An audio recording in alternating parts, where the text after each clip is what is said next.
No, he did. Touchdown, Detroit Lions. You're listening to the One Pridecast. Hello and welcome to another episode of the One Pridecast. I'm Tori Petry, joined by Mike O'Hara. Mike, this was a crazy game this week, and we have a lot to talk about. Absolutely. I think we'll be talking about that one for a long, long time. Yeah, most definitely. Well, let's dive right into it because, we just have so much to get to. Take me into that final minute of the game and what you thought of what the Lions were able to put together. Well, let's start with the final minute and 4 when Todd Gurley of the Atlanta Falcons scores what turns out to be, I've never said this or written this before this week, turns out he scores the game-losing touchdown. Just, come on. You can't make this stuff up, It's like having 4 aces at poker or something like that and throwing them away. But then, it's a break for the Lions. You all know what happened. He kind of stumbled at the last step there and went over the goal line. Instead of clinching a win with a field goal, they get a touchdown, end up losing. But the other part of it is Detroit Lions had to do something to win the game, too. And what better to do than start at the 25 with 1:04 left and the ball in Matthew Stafford's hands. And he just does what he does. That's his 30th comeback victory in the fourth quarter, overtime. And some of the catches were borderline spectacular. Some of them were just routine on what we've come to expect from Matthew Stafford. But it was really, for the Detroit Lions, it was a game that really probably meant as much to them as any win they've had this season, because it gave them 2 straight. It got them to 500, and now they're at home this Sunday, of course, to play the Indianapolis Colts. So, there's something, Tori, about, maybe it's psychological, but really it's mathematical.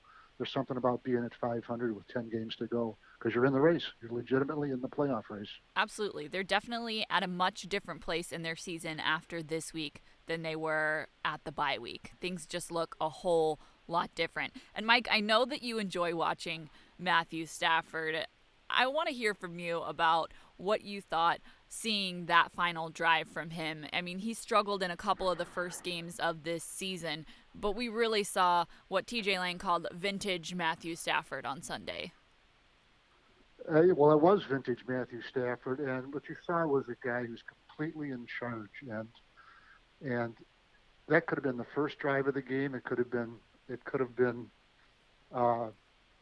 training camp. It could have been Wednesday's practice. It could have been whatever.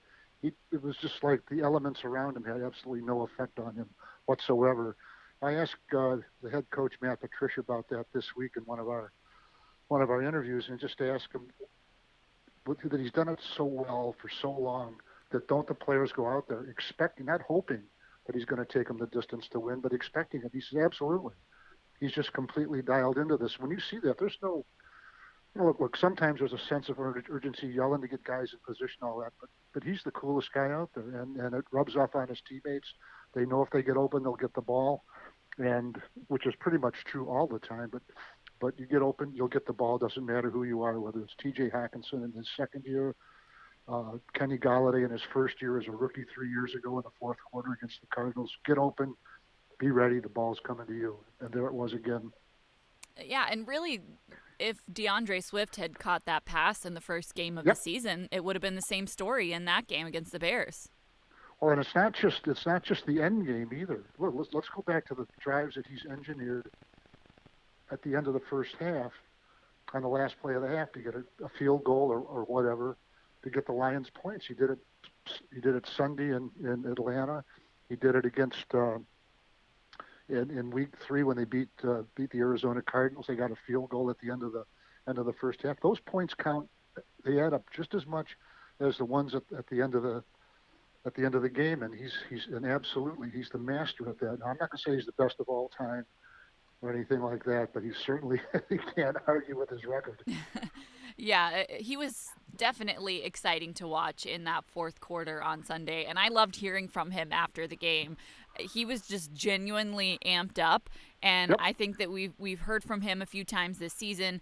He's felt, maybe hasn't had the same excitement after games, obviously, with the struggles that the Lions have had, but you could tell he was genuinely enjoying his job on Sunday. Yeah, absolutely. And then there's one other thing, too, and I think this is not just, it doesn't apply just to Matthew Stafford, but just kind of reflecting on it this week when looking back at that game and thinking about some of the others at the start of the season. And I think this is not only applicable to the Detroit Lions, but I think the National Football League as a whole is playing faster right now. Look, everybody knows about the no off-season workouts, no OTAs and all that stuff, and really a short and really reduced training camp, no preseason games. I think people have changed their opinion now on whether they need those or not. They might not need 4, but they need some. But the game's gotten faster, and part of that, I think, is because players – look, how many players went out in the first couple of weeks with hamstring injuries, soft tissue injuries like that? Yeah. Look at what the Detroit Lions, they lost. They didn't have one of their starting cornerbacks, Jeff Okudah, for the opening game, and 2 others went out during that game. Justin Coleman, who hasn't been back yet as of, for the first 6 games, has not been back. Desmond Trufant made sort of a cameo appearance after going out in the opener. And so, but I think by and large, I think rosters throughout the National Football League, and I'm not talking about, the sort of catastrophic injuries like the one to Dak Prescott, but just the soreness and all that. And Right. I think guys are fit now. I think they're in football shape. And I think you're seeing the game play faster. I think you're seeing it play tougher and harder and smarter. And the people can convert now. The players can convert what they've done in the practice field to the playing field, and it makes a big difference. Tori, even the late hits look better. Yeah, definitely the play has improved since the first game of the season. We've talked a lot about the final quarter of this game, but there was obviously a lot more to it than just that. So what were your general takeaways about what we saw from this team in the rest of the game and not just in that final drive? Well, if we go back to a week ago when we recorded last week's podcast, I expected a decisive win for the Lions. I thought they'd win something or exactly like, I should say, 38-21. Well, yeah, they didn't quite get the 38, but my thought was that they made what really kind of got lost was some big defensive plays. One of those That's obviously true. was the sack, fumble, and recovery. Sack, fumble by Romeo Okwara, and a recovery by Trey Flowers. But before that, there was a 4th and 5 at the Lions inside the 20. I think it was the 13-yard line, and Matt Ryan's looking for Ito Smith over to the left, his offensive left, defensive right, and Trey Flowers, 6'5", 265 pounds, looked like an oversized, strong safety. Got over there, got up, leaped, and batted the ball away on that 4th and 5 to save what probably would have been a touchdown, because you could see the reaction by Matt Ryan. He really thought he had something there. I don't know if he expected Trey to be there to make that play, but that was a great little play. Now, does it sound like a lot? The guy gets his fingertips on the ball? No, not really. But in the impact on the game itself, it really was a terrific play. And right there, Tori, I think you see as a combination of a veteran player who prepares himself physically, prepares himself mentally, and is able to marry the two of those on game day. I keep saying this, to take what he did on the practice field and in the video room onto the playing field. And that was just a great clutch play. Yeah, I don't think we've talked about that play enough, or really the role that the defense had in this game. They held an explosive Atlanta offense to just 22 points. One of those touchdowns being an accidental touchdown, like you mentioned, from Todd Gurley. So the defense really did a better job this week, in my opinion. And one of the things that they improved on was getting after the passer. We talked about that a little bit this week, but they have continuously improved in that area. Maybe it's not showing up quite as much yet in sacks, but they are getting pressure. Yeah, they're getting more pressure, but this is one thing I think we ought to mention. We can't let the defense off the hook completely, because for that last possession by the Falcons, yeah, it was the accidental touchdown, but they had really driven within range to kick a short field goal and win the game. So, there was some good play in there, and there was a little bit of good fortune too. In fact, a lot of good fortune. Fair. For what Todd Gurley did. But look, that's when you look at the scoreboard, that 3-3. There's no asterisk that says inappropriate play by the Atlanta Falcons. It's right there. Look, you take them home any way you can. Yeah, you definitely do. And, the defense definitely still has some room to improve, but we're seeing incremental improvements as this season has gone on, and they're definitely taking, at least in that Atlanta game, took a bit of a bend but don't break approach when it came to the kind of defense that they're playing. I think we've seen some statistics of how they played a whole lot more man at the beginning of the season, but they've shifted to be playing significantly more zone as the season has gone on. And when you play zone, sometimes you do give up some of those plays along the way. Well, when we get into the rating the zone versus man, I'll let people who know football talk about that. I'll defer greatly, but I'll tell you one thing where there is absolutely no doubt where they've gotten better is defending the run. Yeah. After their fourth game, which would be, I guess, week 5, coming out of the bye, they were giving up 170.2 yards per game on the ground. They've given up 44 in the win over Jacksonville, and then 63 or 6 or whatever it was against the Atlanta Falcons. Let's just round it off and say 110 yards in 2 games compared to 170 in one game. That's substantial improvement. Absolutely. I asked you this about a game before. I want to ask you again, which specific players stuck out to you from this game against Atlanta? Obviously Matthew Stafford there at the end, but maybe who else stuck out? Well, Kenny Golladay for sure. Yeah. He had 6 catches for 116 yards, and I mentioned this on another podcast or radio interview. I forget which it was, but I mentioned to the host. I says, when Kenny Golladay gets out of football, he's got if he wants it, he's got a future as a Hollywood stuntman.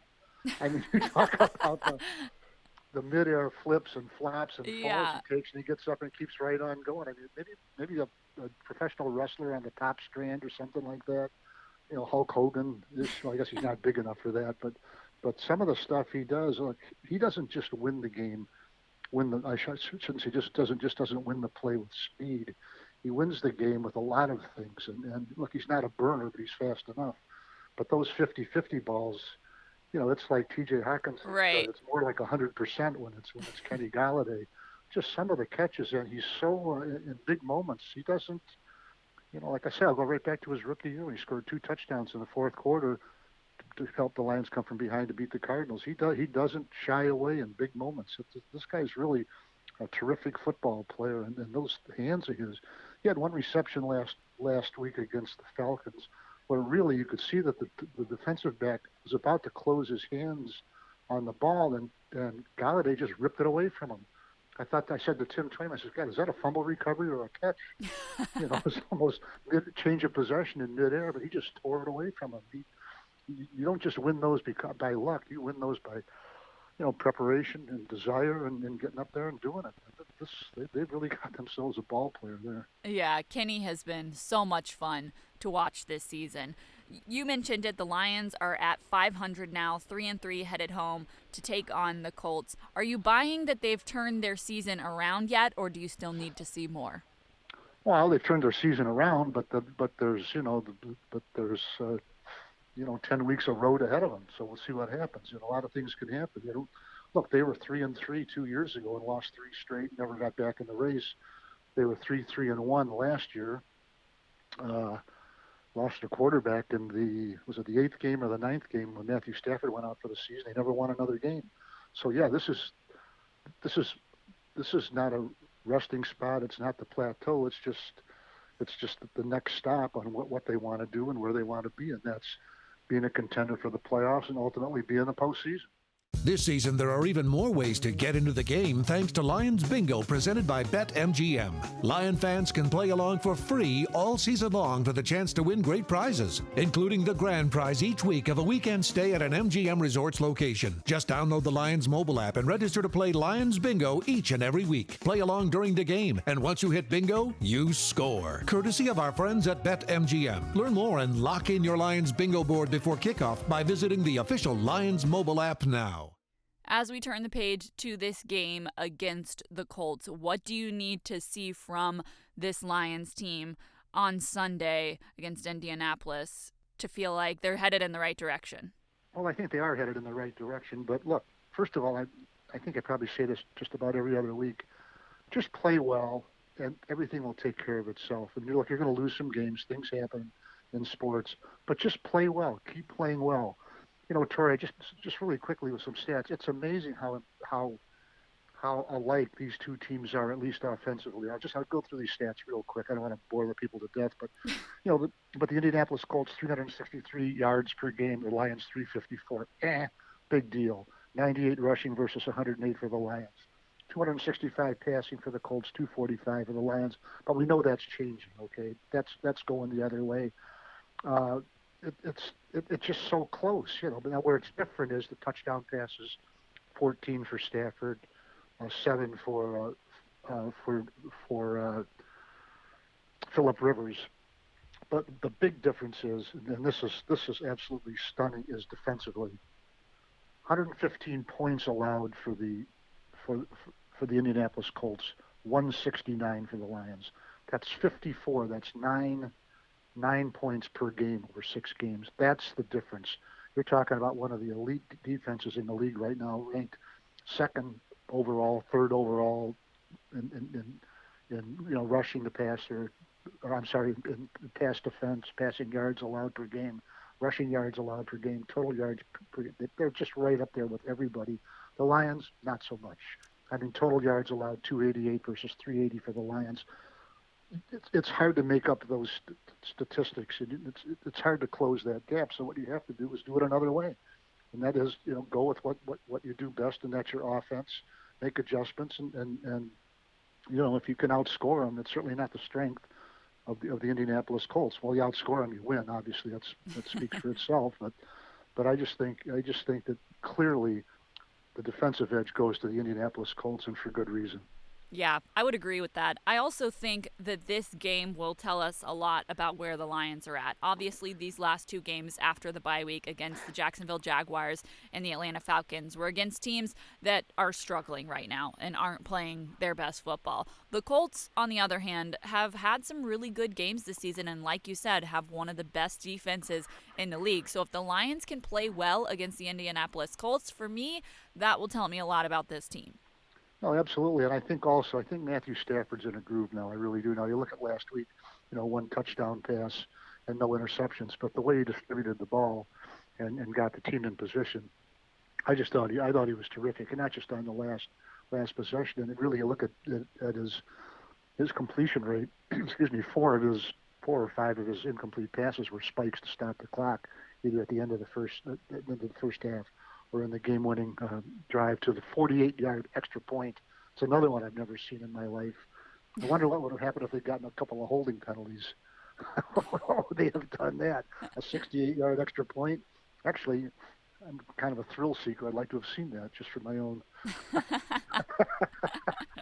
Where did Matt Prater go? Oh, there he is. He's on the 58-yard line. What's he doing there? Yeah, that kick was obviously a very interesting one, but also absolutely. And impressive by Prater. We have talked so much about Stafford's final minute of the game, but that extra point from Prater was pretty impressive, and obviously the reason the Lions won.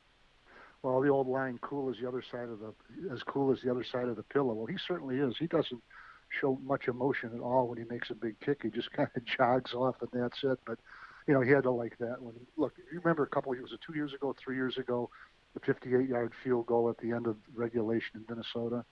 That's kind of what it reminded me of. It was just amazing the way he came through in the clutch again. And look, he'd missed some field goals before that. He missed 3, but they were like 56, 58, 57 yards.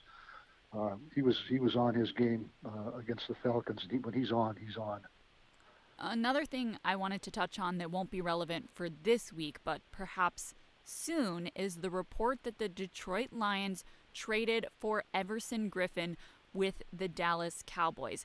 This move isn't official yet, and even if it does become official, he won't be able to be in the building for a little bit because of all of the COVID protocols. Matt Patricia talked about it this week and the move that they made. Mike, you've talked about it on the podcast before, how you would like to see them kind of bring in someone else to help with that pass rush, and they did that here before the trade deadline. What did you think of that move? Well, I thought it was terrific. There was a rumble out there that the Dallas Cowboys are going to start unloading some players because, can't say their season is over, but it's certainly in tough shape, with their record and and their injuries, and they made him available, and Detroit Lions went right after him. And I thought it was a really good move. Now, whether is it a great move? I mean, we'll see. It depends on how he plays. But, look at Everson Griffen, look, Matthew Stafford knows as much about him as anybody, unfortunately. Yeah. Because I think he had, 16 sacks on Matthew in the 10 years that they played the Vikings. But this is, it's what he does. That's his specialty, getting after the quarterback, and not just Matthew either. I think he's averaged something like 10 sacks per